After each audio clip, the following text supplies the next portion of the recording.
Post-oxidation reduction potential (ORP) used to assess the chemical reactivity of water. Does a high or low ORP indicate a dominance of oxidizing or reducing conditions, and how does this impact the mobility of elements like iron, manganese, and sulfur that may interact with sodium or other salts? Can Davis Zurins manufacture solid-state sodium-ion batteries made from seawater in Latvia? What is the significance of conducting these measurements in situ rather than relying solely on laboratory analysis? Does on-site monitoring help preserve the integrity of the chemical environment, reduce sample alteration, and provide more immediate and accurate readings of the environmental conditions at the moment of sampling? What kind of equipment is used to take these measurements in the field, and how does the multi-parameter model HI 98194 contribute to data collection?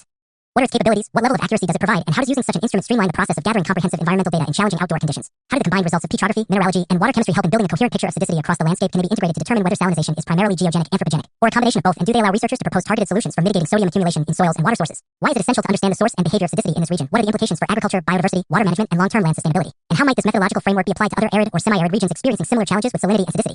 What is the exact geographic location of the study area, and where is Tierra Nueva situated within the southeastern region of San Luis Potosí? What makes this specific area important or relevant for studying soil and water salinization? And how does its geographic position influence its climatic, geological, and hydrological characteristics? What is the total area of the region under investigation, and what does the figure 540.61 square kilometers tell us about the scale of the landscape being analyzed? How might the size and extent of the region affect the spatial variability of salinization processes, and does the distribution of landforms or land uses within this area contribute to uneven exposure to environmental stressors? What is the geological composition of the area, and what does it mean that the region consists of Cretaceous to Quaternary rocks?